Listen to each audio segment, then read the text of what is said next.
A new video has emerged showing a naked Hunter Biden, the son of President Joe Biden, appearing to smoke crack from a crack pipe, drinking hard seltzer and himself while floating inside a sensory deprivation tank 1 month after convincing Dad Joe to wire him $20,000 for his detox program. This is apocalyptic for Democrats, and it's not going to stop coming out. I can already hear people saying, why does this matter? And what does this have to do with Joe Biden? Let's get right to the point. Hunter Biden and Joe Biden were working on illicit business dealings together. Reportedly, they shared bank accounts, phone numbers, email addresses, all of that stuff. Joe Biden intervened, it would seem, in Ukraine. Let me make sure I'm very clear here. Joe Biden is on camera bragging about getting a prosecutor fired by threatening to withhold U.S. aid to Ukraine, which is illegal, by the way, so they tell us. That prosecutor just so happened to have been investigating the founder of Burisma, a company where Joe Biden's son worked. It was getting $83,000 per month. It has been extensively reported. Now, if it's true that they were sharing bank accounts, it would seem that Joe Biden did this for himself. But let's be a little bit less direct. Come on, guys. The apple doesn't fall far from the tree. If Hunter Biden is doing these things, what does that say of Joe Biden? Now, Joe Biden may not be a crackhead like his son, but something bad because he's the one who raised him. Which leads me to believe that all of the failures we're seeing of Joe Biden and all the failures we've seen from Joe Biden, and the reason why Barack Obama said never underestimate Joe's ability to F things up, the reason why we hear all of that is because he has failed. He was a failed VP. He was a failed presidential candidate before that, and he is failing this country right now. And this is what he does for his son. Nothing. But apparently, his son is an excellent proxy for illicit business dealings. Now, all of this is going down as Donald Trump announces the return of Trump Force One, the newly, I believe, renovated, restructured, cleaned, prepared 757 jet that Donald Trump says will soon be brought back into the fold. Why? It would seem that Donald Trump is getting prepared to announce his presidential campaign early. But maybe it won't be Trump. Speculation is emerging that Ron DeSantis could be running in 2024. The big test for the never-Trumper Republicans, in my opinion, and in the opinion of Christopher Rufo, is whether or not never-Trumpers support DeSantis. And sure enough, they've come out and said, no, I won't support DeSantis. What? Why? He's not Trump. He's not a potty mouth. He was a JAG officer in the Navy. He's got military experience. No, but he's an authoritarian. Oh, here it comes. They have no good reason for rejecting Ron DeSantis other than they are grifters. You know, I give praise to Joe Biden, the things I think he does well, which is very little. I try not to condemn him for everything that goes wrong. I'll call out his family and Hunter Biden for all of this stuff. But come on. I think Tulsi Gabbard was great. She was a Democrat. She was pro-gun control, but she's a good person. These people will not give up anything to the other side. But you know what? Maybe it's irrelevant. The collapse is real. It's here. And the cultures are so divergent that maybe Joe Walsh and these other never-Trumpers, they're the weird right wing of the far left. Maybe it's just tribal. It has nothing to do with politics or policy. It just has to do with whether or not you're an other. And that's it. But we'll take a look at what's happening with Hunter Biden first, because, as I said, the apple doesn't fall far from the tree. And if this is the first family, what does that mean for Joe Biden himself? I think the Democrats know it's looking really, really bad for Joe, and I don't think they care. I think this is all part of the strategy, that Joe Biden will absorb the sins of the party, all of the terrible things the Democrats wanted to do, so that he will be tainted and then cast aside, and they'll try and find someone else for 2024. But Joe Biden's convinced he's running at least. Let's take a look at this story. Before we get started, head over to timcast.com and become a member to support our work. It's not just about the exclusive Timcast IRL shows that you'll be able to watch uncensored after dark, Monday through Thursday at 11 p.m. We're launching Season 2, Tales from the Inverted World. We are expanding the show. Episodes will be up to 45 minutes or an hour long. Tales from the Inverted World will be a Timcast exclusive. And we've got shows on survival and comedy, maybe even comedy specials. We got a couple documentaries in the pipeline. Timcast.com. is going to have a massive array of content for you as members. If you want to see that happen, you want to see us challenge the establishment narrative in the culture, please become a member at timcast.com. Smash that like button, subscribe to this channel, share this video anywhere you can. Let's read the first story. Naked Hunter Biden filmed himself smoking crack, drinking hard seltzer, and himself, if you know what I mean, while floating inside a sensory deprivation tank. I'm not going to show you the images. I've actually removed them because they are a kind of graphic. But I will show you some that are at least acceptable, and you'll get the idea of what the images are. The Daily Mail reports, sleazy Hunter Biden is seen filming himself smoking drugs and fondling himself inside a sensory deprivation tank during a detox program funded by his dad, President Joe Biden. The president's exhibitionist son, 52, is bathed in trippy green lights as he floats naked on his back and plays with himself in shocking cell phone video retrieved from his abandoned laptop. He leaves briefly to grab a can of White Claw, hard seltzer, and what appears to be a crack pipe before taking several hits and staring wild-eyed into the camera as ambient music plays softly in the background. It's so weird.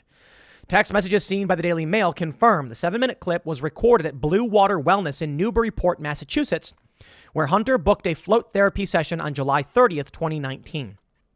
Why did they let this man go into a float therapy tank with a crack pipe? Maybe they didn't know, I guess. He was urged to visit the spa by a therapist pal, whom the first son had turned to for help in his battle to kick drugs.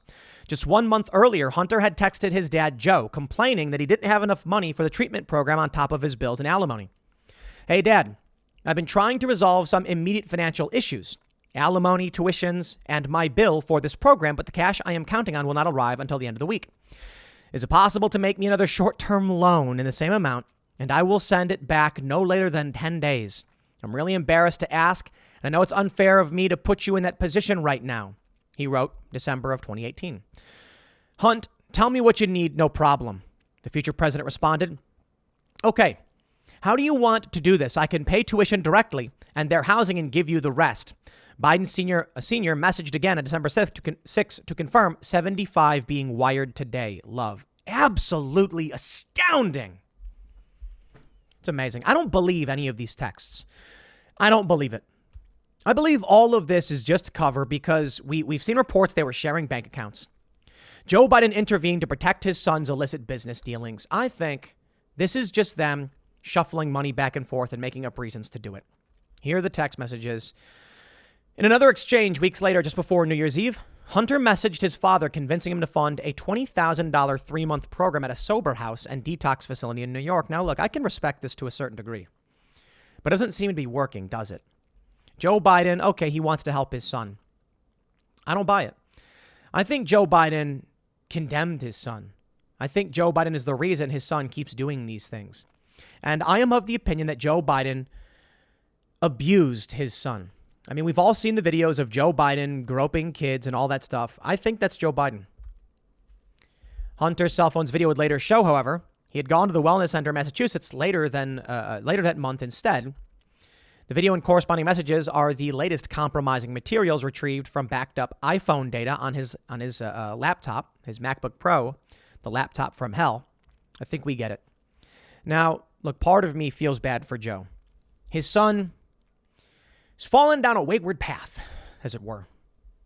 But I think it's indicative of Joe's leadership. He's a bad father. He's a bad president. And this matters. It doesn't matter in the sense that Hunter Biden's running government, but we know that Joe lied. Let me show you this story from Fox News. White House dodges questions on voicemail Joe Biden allegedly left for Hunter Biden on business dealings. Joe Biden said he didn't know anything about Hunter's business dealings. And then he left a voicemail saying, there's a story coming out. I think you're in the clear. There's photos of Joe Biden with Hunter and his business associates. He lied. I think Joe was the mastermind behind all of it. I think he used his son as a proxy for his corruption, destroying his son's life in the process. I think the reason Hunter is all screwed up is because Joe used him for his illicit dealings, resulting in a crooked and messed up Hunter Biden. This is the leadership we can expect if Joe Biden does run and win again, and it's what we are seeing in real time. Well, Donald Trump may be about to step out of the shadows. I mean, he's already been doing rallies, but Donald Trump may actually be about to announce. The Daily Mail reports Trump gives a sneak peek of his Boeing 757 that has been modernized, renovated, and been given a new paint job after being kept out of the public eye. And as row goes on over new Air Force One. Donald Trump's iconic Boeing 57 jet will soon take to the skies once again after a remodel in Louisiana. The former president announced Wednesday. They say, quote, here's Donald Trump on Truth Social. During my 4 years in the White House, I didn't use everybody's favorite airplane, the Boeing 757 we campaigned on for our big 2016 win. Now, it has been completely modernized and renovated and looks great. All done in the great state of Louisiana and coming back to the skies in the fall of 2022 or maybe sooner. Donald Trump, in my opinion, has announced his announcement. He's announced that fall he is going to announce he's running for the presidency in 2024. Take a look at this. This beautiful, beautiful giant 757. How much does a 757 cost? Man, well, let me tell you. So we took a private plane to go out to this event in New York. Really, it's the only way possible for us to make trips like this. Some people think that private planes are a matter of luxury. At a certain point, they're a matter of necessity. And it's true. So I work morning shows. I start work around 8 a.m., finish around 11 p.m. For us to be able to do some of these events, we need to be able to fly instantly, immediately, and without hassle to get ready for sound check and doing the show. And so a private plane actually is not much more expensive than flying commercial. That's the reality. When you're a business and you've got 8 people that have to go very quickly from one place to another, a private plane is a comparable cost. To be honest, about twice the cost of flying commercial. But you walk in, get on the plane, you're in the air for 1 hour, you land, you're done. So as a business, it's either that or we don't do some of these events. Now, don't get me wrong. It's awesome. It is a luxury, hands down. But I had to wonder, how much does it cost to fly, to get a jet like this? $20 million. And I was looking at some of these private planes. I was remembering a story about Alex Jones and Joe Rogan talking about private planes. They're expensive. You can get a used, check this out, a private plane, like a good one that can seat like 8 people, couple $100,000. Now, I know a lot of people are laughing, saying that's not little. No. Relative to like what you'd think it would be, some of these planes that are new are like $5 million, but you can get old used ones. They don't look too nice, but the cost of a house, I guess. If you're running a business, it's actually not as crazy as you might expect, depending on your business. So for Donald Trump, a billionaire, it's actually a lot cheaper than you'd think for someone like Trump, $20 million for this plane. I have to wonder how much it costs to keep it in a hangar. It's got to be like $10,000 to $20,000 per month, plus like $40,000 to $50,000 per month for the paying off the loan. I don't think Trump bought this in cash. Anyway, here's the issue. Here's the point. With Donald Trump announcing this plane will be in the skies, he is saying he is going to announce he's running for president in fall. Maybe he won't. Maybe he won't announce it. Maybe he'll just start doing rallies. But I kind of think he's going to announce he's running. But it could be Donald Trump versus Ron DeSantis. Timcast.com reporting. Speculation about DeSantis' presidential bid grows as he plans private Utah fundraiser with Republican mega donors. DeSantis said that he is focused on his 2022 gubernatorial re-election campaign, but has not ruled out campaigning for the presidency, even if former President Donald Trump runs. CNBC reported on July 7th, quote, DeSantis is set to head to Utah this week, the week of July 18th for the private gathering, according to people familiar with the matter. Many ask not to be identified because the campaign is trying to keep the private event from getting too much public attention. When asked about the event by the news outlet, DeSantis spokeswoman Lindsey Kernot wouldn't confirm any details, saying the campaign doesn't discuss private fundraising events with members of the press. Though DeSantis is coming to Utah to raise money for his 2022 gubernatorial re-election campaign, fundraisers held in far-flung states like Utah, which is more than 2,000 miles from his home state, often suggest national aspirations. The same day, Reuters ran a story titled, Why a Wave of Social Media Ads May Signal a Potential DeSantis White House Run. A Reuters analysis of DeSantis' social media ads shows he has dramatically expanded his out-of-state ads in recent months. An indicator, say some political analysts, that he may be laying the groundwork for a national campaign. Here's what I think. I think he runs. I think Trump runs. I think Trump wins the primary. I think Trump then taps DeSantis to be VP. Now, some have told me DeSantis would never want to be second fiddle to Donald Trump. Trump, DeSantis, slam dunk ticket. Trump then gets one more term. DeSantis then gets 2 presidential terms. Back to back. I think it's a strong possibility, but we'll see. The analysts found that through the first 3 months of the year, DeSantis ads were heavily aimed at voters in Florida. However, that changed by the April-June period when the ads were spread evenly between his state and nationally. DeSantis' increase his out-of-state ads. His increase suggests a move toward building a nationwide network of supporters, said 3 Republican strategists, including Ron Bonjean, who was an advisor to former President Trump's 2016 presidential transition team. DeSantis has been surging in popularity within the party for his bold moves in fighting the culture war in his state. From banning the discussion of orientation and identity with young students to prohibiting critical race theory from being taught in the classroom, the governor has been making big moves and gaining a national fan base for his efforts. True facts. In June, Trump said that he was confident he could beat DeSantis in the primary face-off. I agree. I do. Speaking to the New Yorker, Trump said, "I don't know if Ron is running. And don't ask him. It's his prerogative. I think I would win." He also took credit for DeSantis winning the Florida governor's race because of his endorsement, telling the reporter, "If I didn't endorse him, he wouldn't have won." I agree with that as well. DeSantis narrowly won. Trump bump, it worked. People in Florida like Trump. In February, Trump stated that he intends to win a presidential election for a 3rd time during his speech at the Conservative Political Action Conference. "We did it twice and we'll do it again. We're going to be doing it again for a 3rd time," Trump said to massive applause. "November 2024, they will find out like never before."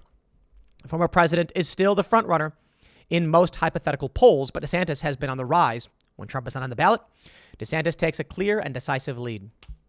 Let's talk about this. Will Ron DeSantis win? We don't know.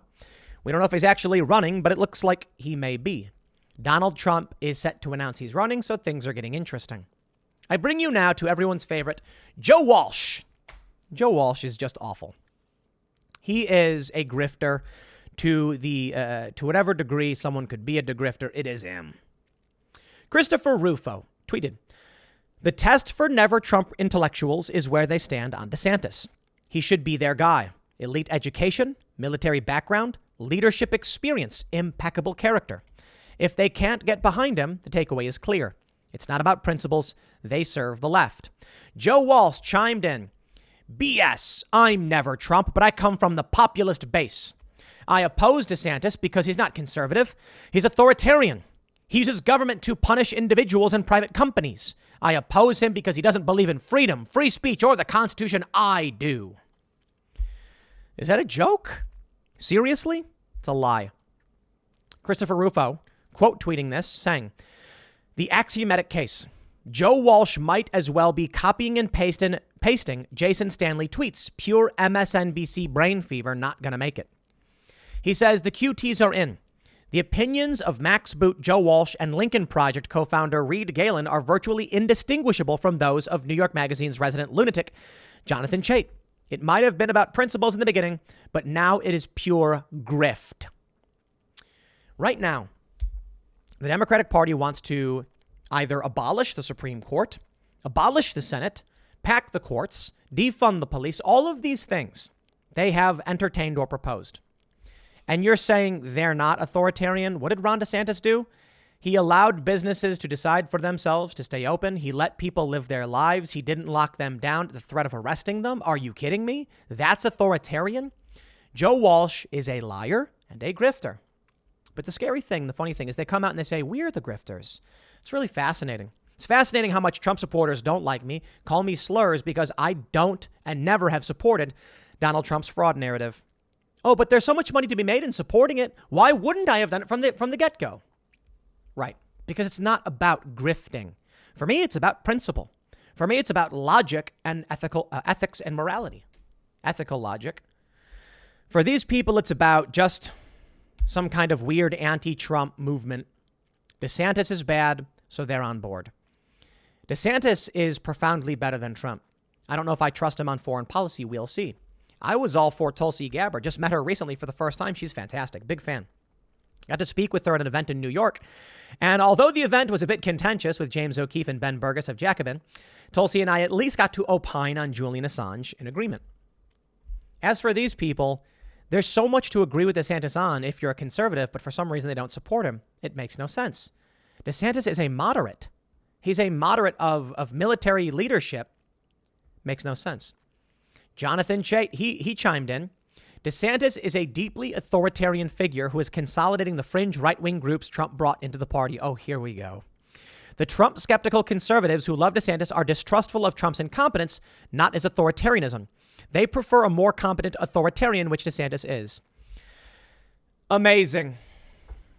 These people are like, I would rather support Joe Biden. You're not a conservative. Joe Biden is the antithesis of family values.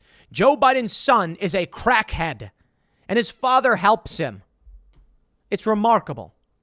So what are you conserving? What are your policies? What are you getting behind? I don't care. Nonsense. Here's the article he wrote in March. Jonathan Chait, the guy who went on MSNBC and said it's possible that Donald Trump was a Soviet agent. Seriously. He said it's possible that Donald Trump has been an asset of the Russians since the 80s, meaning Donald Trump would be a Soviet asset. That's insane. From New York Mag. The future of Trumpism. The greatest threat to Donald Trump's hold on the GOP comes from Ron DeSantis, who may be more MAGA than the MAGA king himself. Let me show you what Joe Biden said. Joe Biden said, and now when Republicans actually do offer a plan, and they finally, I'm not joking. Ask yourself this question. What is the Republican platform going to be this campaign? Inaudible. No, I'm not. I'm being deadly earnest. I'm not trying to be just a fact. Well, they have a guy who is the Rick Scott from Florida, who heads up the Republican campaign committee. He put out the plan. What does that plan do? It makes the tax system less fair by wanting to tax everybody making under $100,000 significantly more on average, a lot more money. It actually raises taxes on those working families because he thinks you don't pay enough taxes already. No, not a joke. I can't. All right, I'm going to stop there. I don't want to read this mind-numbing drivel. Matthew Iglesias. He's one of the founders of Vox.com. He left Vox. He tweeted one time that progressives, Democrats have successfully convinced liberals that they did not get a tax cut.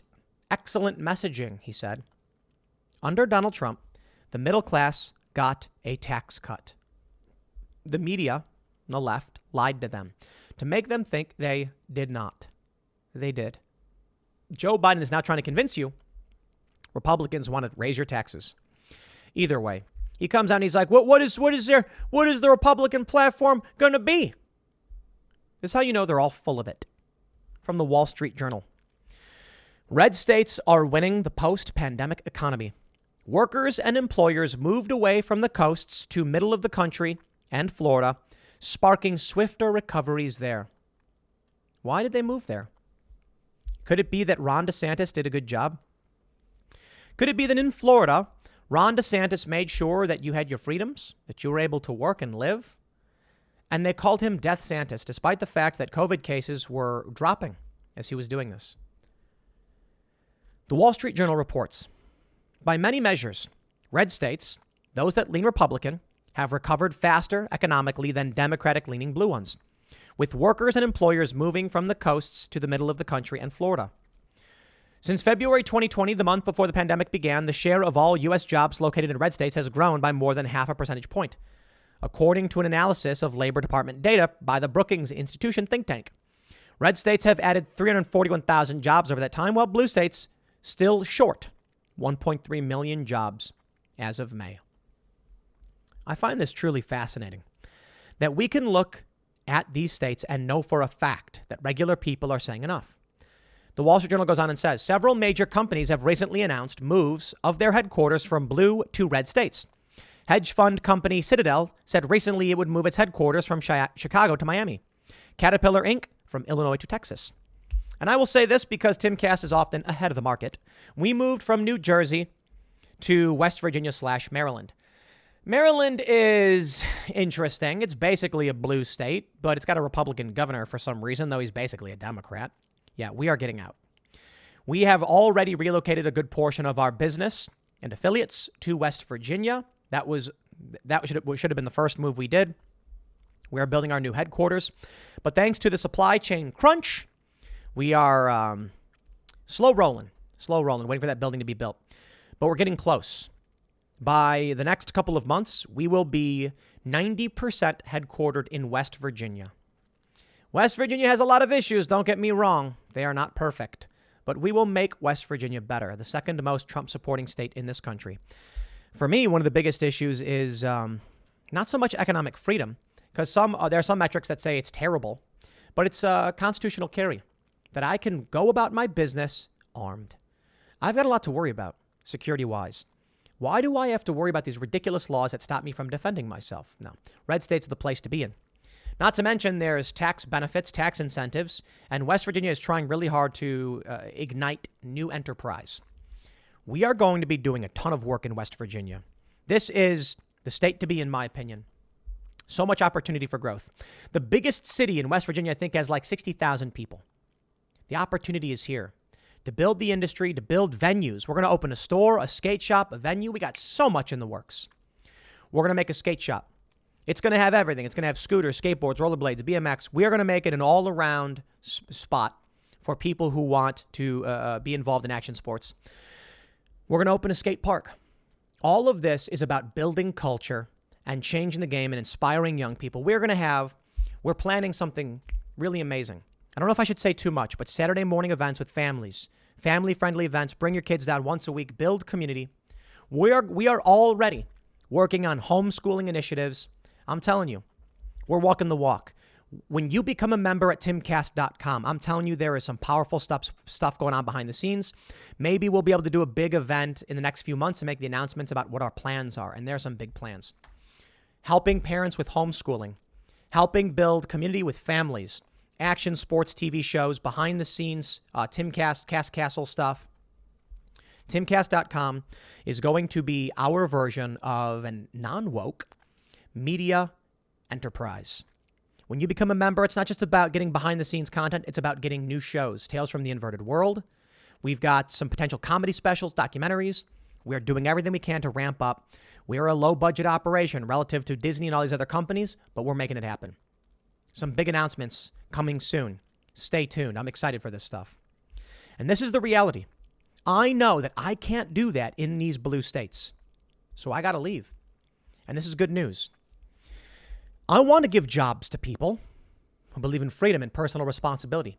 I don't want to give jobs to woke, whiny millennials who think they're owed massive salaries for doing no work. Then they'll complain and be like, I'm mourning over Roe v. Wade. Get out. Look, you come, you do the work, you earn, we take care of you. We here at Timcast are a left-leaning corporation. As much as these faux leftists don't want to admit it, for me here, I'm all about if you write a book, if you make a show, what you work on, you get the cut. I'm not interested in ripping all the money away from the individual who did the work. No. Your show makes money, we pay you. We're in the investment phase. So for now, we're investing in new content from creative individuals. But I'm all about paying those big bonuses. I'm all about making sure that we build a culture around personal responsibility, opportunity, merit, and individualism. That's what we're going to do. And that's what needs to happen. And that's what people are seeing right now in red states. And that's why red states are winning the economic recovery. West Virginia is going to see it. I feel bad that we're in Maryland for a portion of, with a large portion of our operation. Because Maryland punishes us. They attack us. They spit in our faces. I'm not kidding. Talking to my accountant, he's like, here's what Maryland has to say about your business. They're basically saying, get the F out. Fine. You don't want our business. You don't want our companies. We will leave. And I'll tell you what's going to happen in the next couple of years. These blue states will be in shambles. They already are. You see what's happening in New York City? It's insane. The crime, the violence, the murders. People are moving to red states and they're rebuilding. I'll tell you this. Do not bring your blue state garbage to these red states. Last thing I'm going to do is go to West Virginia and vote for anybody who's a Democrat. Never going to happen. I'm going to stay out of it. If anything, I'll just vote for the Republicans for the sake of keep it the way it is. Do your thing. I'm not interested in bringing a bunch of blue state people to red states. A little bit, but only if they have good values. What I'm interested in is, in West Virginia, we go to the locals who want and need jobs, and we hire them. We say, your values, your state, we empower that. I want to see good people run for office. I want to see the town that we're in expand as more people come from around the state to find work and get involved. That's what I'm talking about. This is the mission. The mission is to bring money. When you give money to timcast.com, when you sign up to be a member, you know what's happening? The money that you give, you're $10. Let's say you're in New York City. You give $10. First of all, there's taxes and stuff. Okay. But we take that $10. We are investing that money in employees who live in this area, in businesses that work in this area, in contractors that believe in the same values we do. It's not just about giving $10 to timcast.com. It is about everything that comes next. Your $10 comes our way. It goes to our bank account. We spend that $10 on a local bait shop. That local bait shop gets that $10 and they invest it in their values and their politics.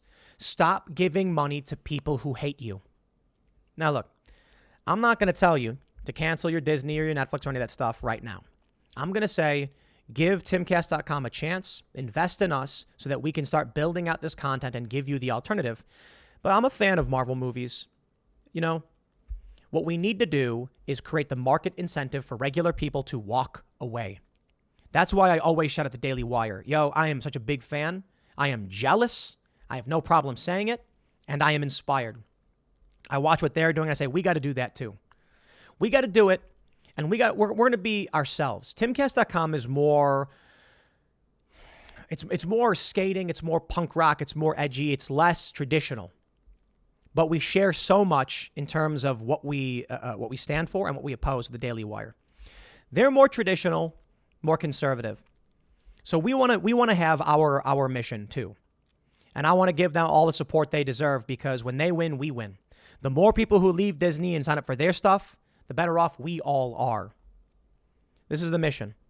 You can sit back and you can support people like Hunter Biden, the Democrats, and what they stand for. You can pay taxes to blue cities, or you can get out. You can go somewhere else. You can vote for real values.